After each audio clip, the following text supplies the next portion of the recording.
Hola, ¿cómo están? Bienvenidas, bienvenidos a CNN Prime. Hoy es lunes, por lo tanto es lunes de Dirección La Moneda. Colomba Eichholz y Francisca Cárdenas desentrañan todo lo que hay detrás de las negociaciones y quiebre de negociaciones a raíz de la mega reforma, pero también de algo que se viene, es muy relevante, la agenda laboral. Así es que espérenlas porque ya viene en el noticiero. También vamos a estar con Nicolás Cabargas y, por supuesto, como es lunes de tolerancia cero. Todos quieren saber qué piensa, qué dice, de qué estaba al tanto y de qué no el presidente del PPD. Bueno, va a estar en exclusiva en Tolerancia Cero. Comenzamos CNN Prime con estos titulares.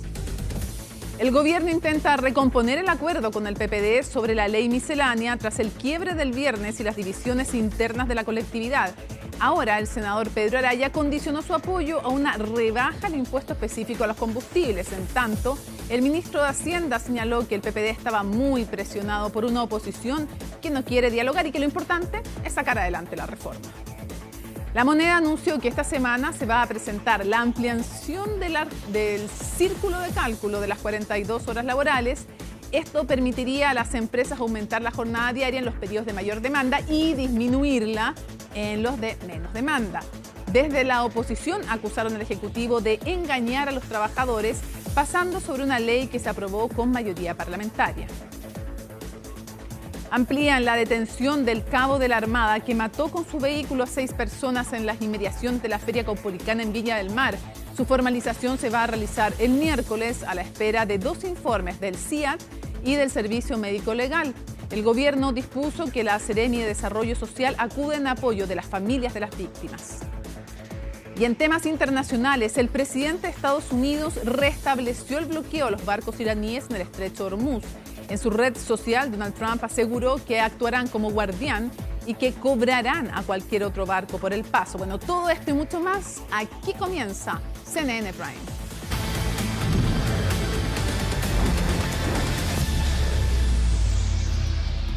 Las autoridades ya iniciaron los preparativos ante la llegada de una serie de sistemas frontales que afectarán desde la región del Biobío hasta Coquimbo. En la región metropolitana, las precipitaciones van a comenzar durante la madrugada del miércoles y se extenderían hasta el domingo, con montos acumulados que podrían alcanzar entre 150 y 200 milímetros. El informe es de Sebastián Riz. Imágenes de un sistema frontal que afectó la zona sur y que fue el aviso de la llegada del fenómeno del Niño a nuestro país. Un escenario que, de acuerdo a los pronósticos meteorológicos, volvería a hacerse presente y no solo con lluvia, sino también con viento y bajas temperaturas. Hoy desde temprano nos hemos reunido con la DMC para informarnos de la actualización del pronóstico y con nuestras direcciones regionales para hacer un seguimiento a las acciones de preparación y respuesta que ya se han comenzado a realizar. Según meteorología, dependiendo de la zona, los periodos más intensos de precipitaciones se registrarían entre la madrugada del miércoles 15 de julio en la zona centro-sur y desde la noche del jueves 16 en la zona centro-norte y central. Precipitaciones que en algunas regiones podrían comenzar en la madrugada del miércoles y extenderse hasta la mañana del domingo. Ante esto, Senapred decretó alerta temprana preventiva en 9 regiones del país. Una de ellas es la región metropolitana, donde incluso podrían caer hasta 150 milímetros de agua, además de registrarse tormentas eléctricas durante la madrugada del viernes. Llevamos acumulado estos primeros 7 meses del año 23 milímetros. Va a llover 150. En un año normal son como 280, o sea, va a llover más de la mitad de lo que llueve en un año normal solamente en 4 días. Santiago tiene por lo menos unos 33 puntos de anegamiento tradicionales, para lo cual hemos dispuesto cerca de 45 motobombas que compró el gobierno de Santiago, que están distribuidas. Hemos coordinado con el Servio también el tema de los camiones hidrojet. Estamos hablando de unos 40 60 milímetros por 3 días seguidos, ya que es bastante agua. Y también vamos a tener nieve, con una isoterma que va a estar aproximadamente entre los 2.000 y 2.500 metros, que eso nos favorece de la perspectiva de las remociones en masa, pero se nos va a sumar un elemento que es muy complejo, que es el viento. Y podríamos tener rachas de viento en el valle de hasta 60 kilómetros por hora. Lluvia y viento, una combinación que podría provocar interrupciones en el suministro eléctrico. Por ello, las autoridades reforzaron las coordinaciones con las empresas distribuidoras y reiteraron el llamado a adoptar medidas de prevención. Necesitamos que caiga agua. Eso es algo de verdad importante y obviamente que todo lo que se tenía que hacer preventivamente va a ayudar a que el impacto sea menor. La superintendencia nos ha señalado que 1/3 de los cortes de luz en el país se provocan por ramas o árboles que cortan o interrumpen el suministro. Cada vez que se emite una alerta meteorológica, Enel Distribución activa su plan de contingencia, que refuerza la cantidad de equipos técnicos en terreno, como nuestros canales de atención al cliente. Para las lluvias que se aproximan para esta semana, ya hemos reforzado la cantidad de recursos en terreno y seguimos trabajando en nuestro plan preventivo. Sistema frontal que podría afectar regiones donde no acostumbran tener este nivel de precipitaciones. Una de ellas es la región de Coquimbo, que espera tener hasta 140 milímetros, pronóstico que desde ya preocupa a las autoridades. La región de Coquimbo también, súper importante destacar porque es una zona donde suele no llover, por lo tanto el suelo está muy compacto, la lluvia no va a hacer que el suelo la absorba, por lo tanto podría pasar por encimita y esto podría provocar que ocurran bastante anegamiento, inundaciones. Coquimbo está esperando aproximadamente unos 140 milímetros. Estamos en coordinación con la delegación presidencial y con los 15 municipios de la región. Mañana a las 10 de la mañana se va a desarrollar el primer COGRID regional, donde precisamente vamos a abordar cómo se va a atender la contingencia. Esta región necesita de esta agua, pero al mismo tiempo sabemos que se pueden dar situaciones de riesgo, las cuales queremos evitar. Llegada de este nuevo sistema frontal que mantiene desplegados los planes preventivos en distintas regiones del país. De hecho, el presidente José Antonio Kast suspendió la gira que realizaría al norte para permanecer monitoreando la evolución del evento. Todo esto para evitar que imágenes como estas se vuelvan a repetir. Bueno, la creación de empleo ha sido impulsada por las plataformas digitales durante el último año.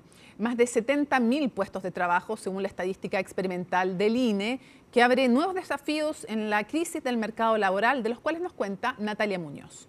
Emergencia o crisis laboral. Así ha sido llamado el difícil momento del mercado laboral por los expertos. 9,4% de desempleo que, según la última medición, ha obligado a las personas a generar ingresos por otras vías.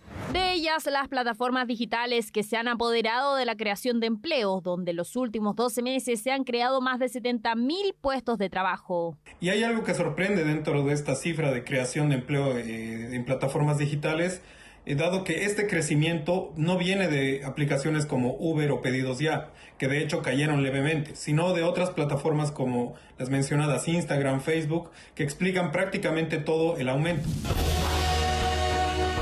Busquillas, zapatos desde 10.000 pesos. Según el análisis de la Universidad Diego Portales, las redes sociales se han convertido en una importante pieza del mercado laboral. Más de 72.000 puestos de trabajo, en su mayoría de los llamados influencers, surgieron desde ese mundo digital. Personas que se deciden a trabajar o vender productos a través de esas plataformas. ¿Una señal de diversificación o de deterioro del mercado laboral? Es importante tener presente que los trabajos en este ámbito puede que tengan un grado de formalidad menor que en el ámbito habitual porque no están reguladas ni están tan bien abordados esos temas en la legislación y en la normativa vigente. Ese es uno de los desafíos. El espacio que están llenando estas plataformas probablemente es lo que hoy día no tenemos en Chile. No tenemos una forma flexible de tener contratos que tengan la facilidad para muchas personas que tienen restricciones horarias de poder conectarse y desconectarse, y por lo tanto puede ser interesante mirar esto como una forma hacia adelante. A primera vista, este segmento podría fomentar la informalidad. El 55,1% ejercen en aplicaciones reguladas como trabajadores independientes, doblando la tasa de informalidad del total de trabajadores en el país. Pero lo cierto es que estos grupos emiten boletas de honorarios y cumplen con el pago de impuesto a la renta, bajo la última regulación de generadores de contenidos. Flexibilidad que cae bien a las mujeres. De hecho, de los ocupados en plataformas digitales, el 48,8% corresponde al género femenino. El desafío sigue siendo mantener la flexibilidad que usan este tipo de plataformas, pero con mayores niveles de protección para quienes trabajan en ellas. Cada vez más el mercado laboral se desacelera. Las personas buscan alternativas para generar ingresos de forma inmediata. Hoy estamos notando un fuerte crecimiento en áreas como ventas, comercio, servicios, logística y emprendimientos que utilizan los canales digitales para llegar a sus clientes. Por eso, más que una caída del empleo como tal, lo que estamos observando es una transformación global del mercado laboral. El desafío recae en las regulaciones, ya que si se agrupa el empleo bajo plataformas digitales de aplicaciones móviles, 41,6% es extranjero, en plataformas de transporte que aún no consolidan su legislación en nuestro país. El crecimiento de la informalidad es un flagelo que nos viene acompañando hace tiempo.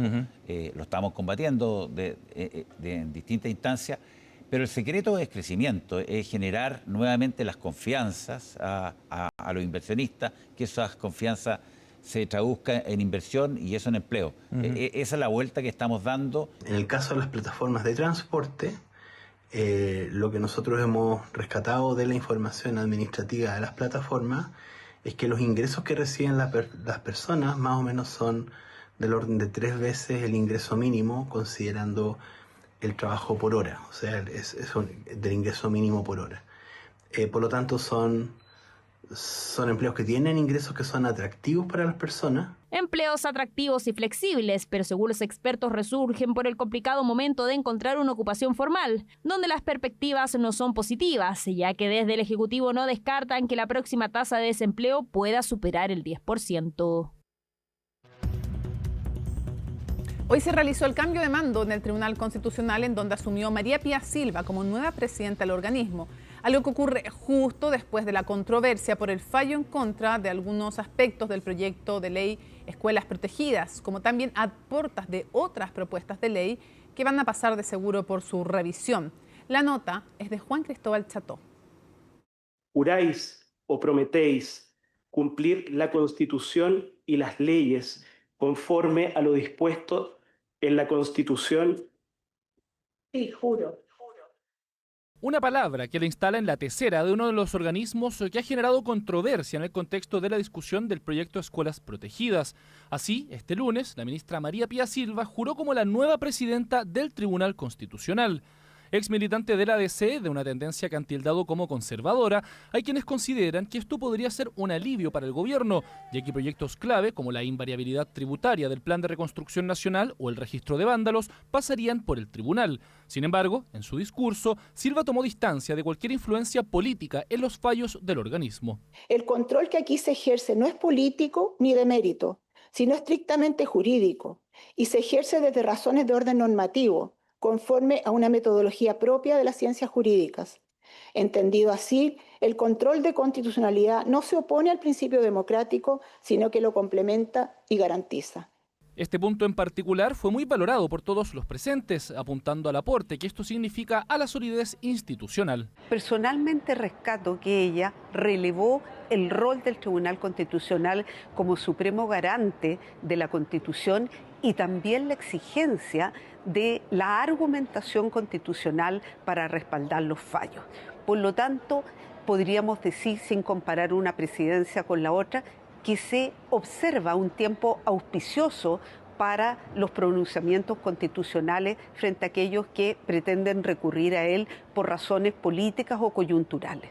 Bueno, una mujer muy profesional, muy dedicada y creo que lo va a hacer muy bien. O sea, tiene todas las capacidades para poder cumplir fielmente su labor. En medio de las eventuales tensiones que podría haber dejado el fallo por Escuelas Protegidas, la presencia del presidente José Antonio Kast fue valorada por la nueva timonel del TC, algo que también destacaron desde el Ejecutivo. Ella declaraba en sus palabras que es primera vez que un presidente de la República concurre a esta ceremonia, lo cual deja, ¿no es cierto?, entrever la importancia que tiene para la máxima autoridad del país la institución del Tribunal Constitucional como una de las instituciones fundamentales del Estado de Derecho. Por lo tanto, insisto que la relevancia está no solamente en que asuma la magistrada María Pía Silva, sino que también en que haya asistido el presidente de la República a esta ceremonia.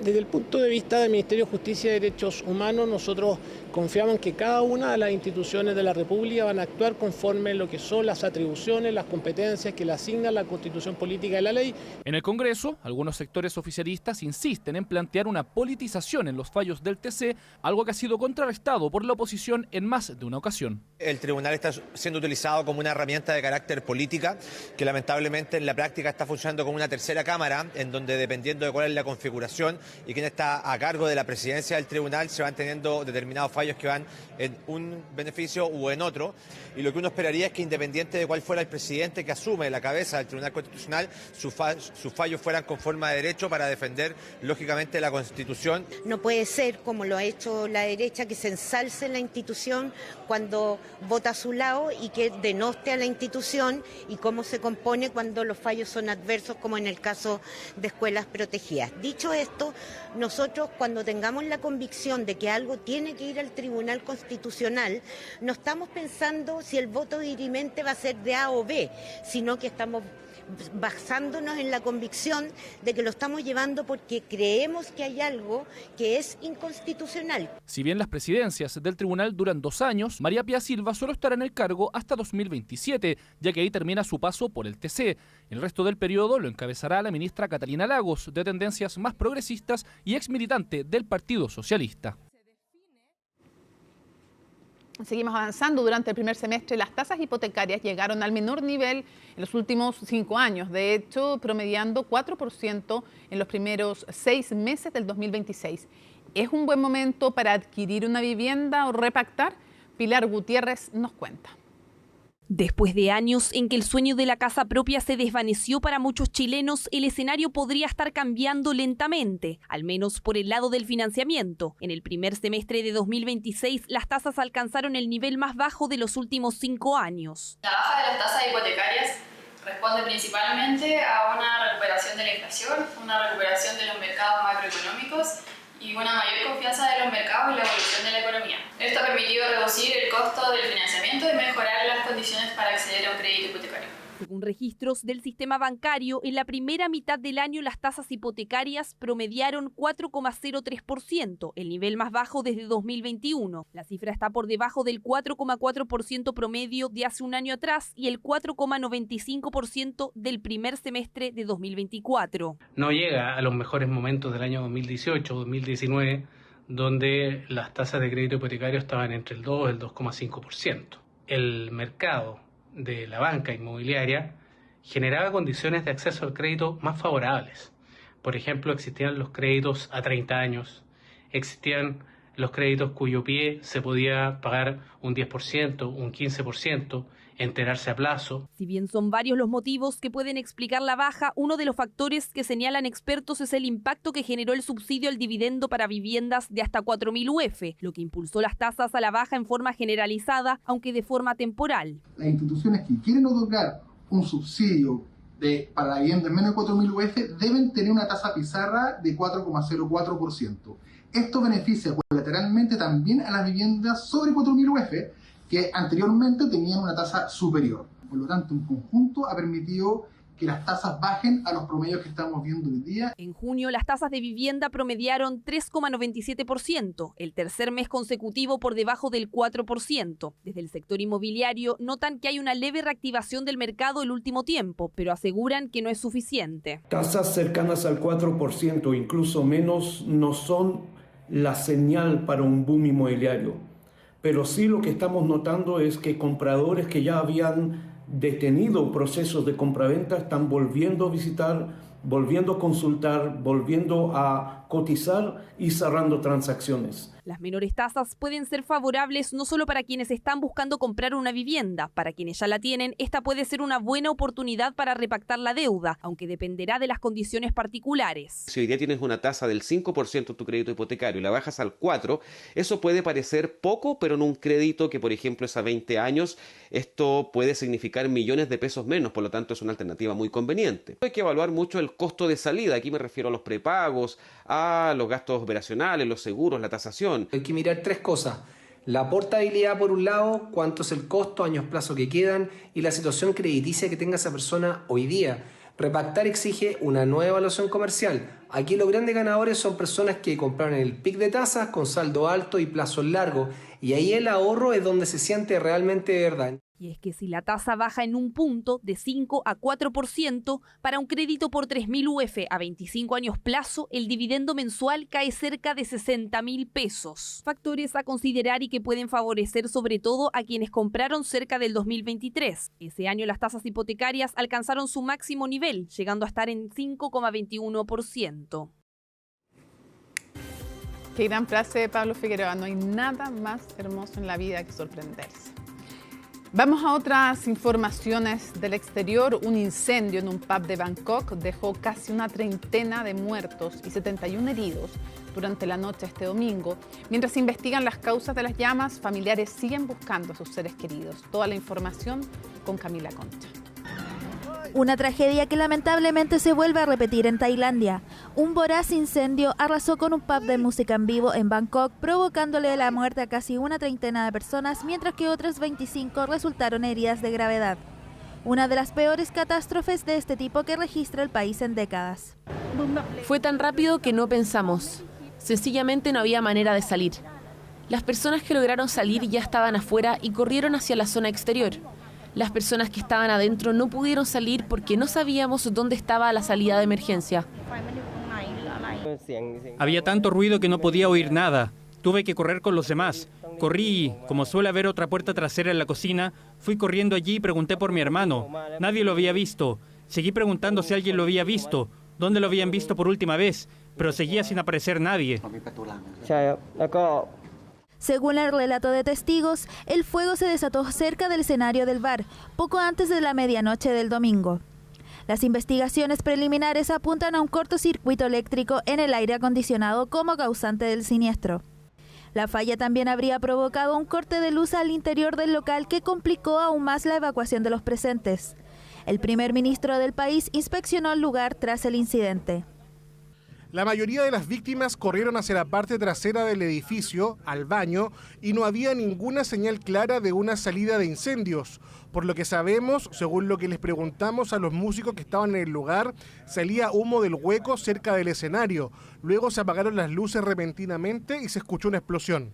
Según las autoridades locales, la mayoría de las víctimas fatales murieron por inhalación de humo. Más de 70 personas resultaron heridas, incluida el dueño del local que permanece en cuidados intensivos.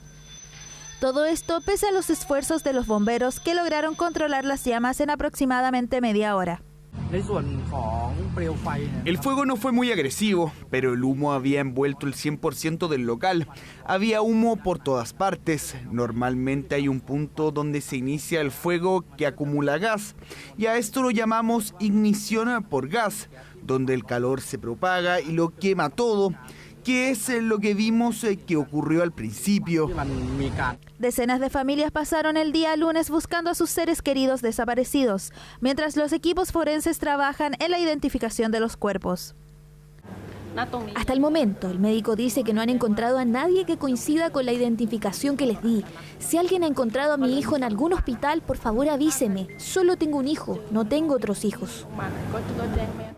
La policía investiga una posible negligencia por parte del pub, incluyendo la obstrucción de las salidas de emergencia.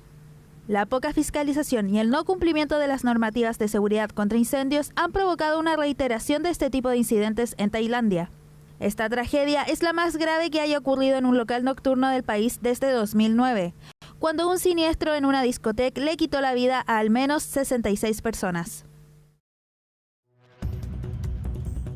Ya, estamos listas para Dirección La Moneda y esta vez digo listas porque vuelve la titular, Francisca Cárdenas, que andaba, ahí está de visita en Chile, junto a Colomba Eichholz, después de un curso en China. Así que muy bien, felicitaciones por esa inquietud también, pero ahora volvemos a Chile y necesitamos comenzar a revisar lo que hay en las bambalinas del poder. Colomba Eichholz, comencemos contigo con este proyecto de reactivación, reconstrucción, mega reforma, miscelánea, como se le llame, porque han habido, qué cantidad de encuentros. Y quiebres también, quiebres que se vieron la semana pasada entre el Partido por la Democracia, 3 de los 4 senadores de la bancada del PPD con el gobierno tras la indicación que presentó el gobierno el día jueves, esto antes de la tramitación que se iba a dar en la Comisión de Hacienda el viernes. Hoy de hecho se despacha ya a la sala del Senado, queda lista para la votación en particular ahí en la sala el día miércoles hasta ahora, pero volviendo a este quiebre que se genera específicamente fue por esta indicación de invariabilidad tributaria, o más bien dicho, por la indicación de la rebaja del impuesto corporativo, pero que tenía relación obviamente con este acuerdo sobre invariabilidad tributaria. Porque había un acuerdo de 3 tramos para acceder en montos de inversión, pero se decía además van a tener que pagar una sobretasa de 1,5, pero los 3 senadores del PPD, porque no es los 3 senadores del PPD, entendieron, acordaron, no hay firma porque no había papel todavía, que era 1,5 por sobre 23, que era lo que se rebajaba en la reforma el proyecto, pero no. No, y efectivamente, bueno, pero eso... no, lo que hizo después el ministro Quiroz anunciar 22%. Sí. Claro, de alguna manera lo que querían los senadores es que los empresarios que se acogieran a la invariabilidad tributaria terminaran pagando un 24,5% en total del impuesto corporativo, y con esa rebaja del impuesto corporativo que presenta el gobierno iba a terminar siendo un 23,5%, lo que de alguna manera indirectamente influía en esta sobretasa de un 1,5% solo un 0,5% a un 0,5%. Claro. Ya, entonces al enterarse de esto, claro, queda la escoba, habían reacciones de los diferentes parlamentarios de Loreto Carvajal, Pedro Araya, Ricardo Celis, sobre lo que se pensaba hacer. Decían que estaban reconsiderando este acuerdo que se había suscrito con el gobierno. Se acabó. Y a las 5 de la tarde dicen, nos bajamos. Chao. Ahora, 5 de la tarde, de hecho, ellos dicen a través de un comunicado público, se quiebran las confianzas, 5:31. 5:34, en la Comisión de Hacienda, el ministro Jorge Quiroz dice, vamos a mantener la propuesta original de la rebaja del impuesto corporativo a un 23%. ¿Por qué lo hace? Porque esto llega a oídos del viceministro Claudio Alvarado, que de alguna manera también Claudio Alvarado, también el ministro José García Ruminot están obviamente en la negociación del plan de reconstrucción, y es ahí cuando el viceministro Claudio Alvarado llama al ministro Jorge Quiroz. Había harto movimiento pasando en el Congreso en Santiago y le dice que hay que bajar... mantén lo que acordaste. Mantén lo que acordaste, finalmente. A ver, y espera un poco. Bambalinas. Bambalinas, ¿Qué tan enojado estaba Alvarado? A mí me dicen fuentes en el Ministerio del Interior que estaba, mira, rojo, o sea, furioso. Furioso, con mucha impotencia, porque de alguna manera no comprendía por qué el ministro de Hacienda había bajado el impuesto corporativo si había de por medio un acuerdo político. Y por qué también se produce este enojo. Porque, según también hoy día, por ejemplo, el senador Javier Macaya y el mismo ministro de Hacienda Jorge Quiroz decían, la oposición, en este caso Pedro Araya, Ricardo Celis, Loreto Carvajal, estaban buscando una excusa para bajarse del acuerdo por todo el ruido que generó en la oposición. Bueno, pero Francisca, también lo que dicen los analistas el fin de semana y toda esta semana, ¿quién le dio? Si es que era una excusa, ¿quién se la dio? Quiroz. El mismo ministro de Hacienda, y por eso también entonces había un enojo del ministro Claudio Alvarado sobre el poco conocimiento político que podía llegar a tener el ministro de Hacienda. No hay nadie que, en verdad, nos cuesta encontrar a alguien que no haya criticado en público o en privado este traspié. Pero todo esto en el contexto además de un desorden al interior del PPD, porque yo te digo, conversé el miércoles, estábamos entrevistando junto a Paula Catena en el Cómo te lo explico, el podcast que tenemos, a el presidente del PPD y no estaba enterado de este acuerdo. Bueno, no estaba enterado de este acuerdo. Efectivamente, sale en un punto de prensa el día jueves el diputado Raúl Soto, presidente del PPD, y dice que él no estaba de acuerdo con las formas. El fondo podía ser conversado, pero finalmente aquí estos tres senadores negociaron a puerta cerrada, que es un poco lo que también la senadora Daniela Chiccardini le había criticado a la presidenta del Partido Socialista, Paulina Bodanovich, que finalmente ese acuerdo no se concreta, pero se concreta el del PPD. También, de hecho, la senadora Jimena Órdenes dice que ella no había suscrito el acuerdo. Bueno, entonces, claro, lo que pasa es que tanto Araya como Órdenes dijeron, como decía Luis Cordero, papelitos primero. O sea, veamos la indicación redactada y de ahí en el fondo firmamos. No pensando que se iba a producir esto, sino que dijo algo así, parece como Araya, el diablo está en los detalles. Bueno, y sabes qué pasó. Pero además, porque la crítica de Chiccardini, si es que la damos por cierta, algo que desmiente Paulina Bodanovich, pero incluso si la damos por cierta, es que Bodanovich estaba negociando a nombre de otro, en cambio al menos estos tres senadores estaban negociando por ellos mismos. Por ellos mismos. No por todo el PPD. Efectivamente, no por todo el PPD, no estaba Jimena Órdenes presente, y recuerdo también la fotografía del día miércoles, esto fue 7:30 de la tarde, 8 aproximadamente, y ahí de hecho en la foto que se sacan los senadores con el ministro Jorge Quiroz y también con la presidenta del Senado, Paulina Núñez, no estaba presente Pedro Araya. Y hoy día... Ni Jimena Órdenes, obviamente, pero Pedro Araya había suscrito el acuerdo. Y hoy día... con Matilde Burgos, de hecho, el senador Pedro Araya decía que fue un error sacarse esta foto, como tú decías, Mónica, sin una indicación escrita. No estaba el acuerdo por escrito. Que es lo que le había pedido Jimena Órdenes además expresamente. Hay una crónica súper buena en la tercera del domingo, que da cuenta de cuando iba en el auto Pedro Araya y lo llama un asesor de Hacienda y le dice, oye, ¿y la foto qué foto? Si el lunes, no sé qué más. Sí, y ahí empieza todo y de alguna manera también hoy día decía Pedro Araya con Matilde Burgos en Hoy Noticias. No, iba a comentar que la senadora Bodanovich hoy la vimos ahí contestando varios llamados en la sede del ex Congreso, salía cada 2 minutos de la Comisión de Hacienda, lo vimos. De hecho, en la tarde, Fran, muy buen dato, porque en la tarde... Pero andaba de buen humor. En la tarde la reemplazó... ¿No andaba de buen humor o sí andaba? Sí andaba de buen humor. Andaba de buen humor, sí. Y estaba también Daniela Chiccardini en la comisión. Ahora, hubo ahí... Déjame, Francisca, dime una cosa. ¿Es verdad esto del pacto de no agresión entre ambas o no? ¿Qué se rumorea? Se rumorea que sí. Yo también pregunté a algunos de los parlamentarios de oposición cómo estaban los ánimos y hay cierto pacto, pero no se dice nada, la verdad. Onda que puede ser muy frágil. Sí. No, porque no es el primer desencuentro que también protagoniza. Venían con desencuentro hace ya bastante tiempo entre las dos. Sí, cuando de hecho Daniela Chiccardini parte siendo senadora y pide la renuncia ahí en la sala de Quirós.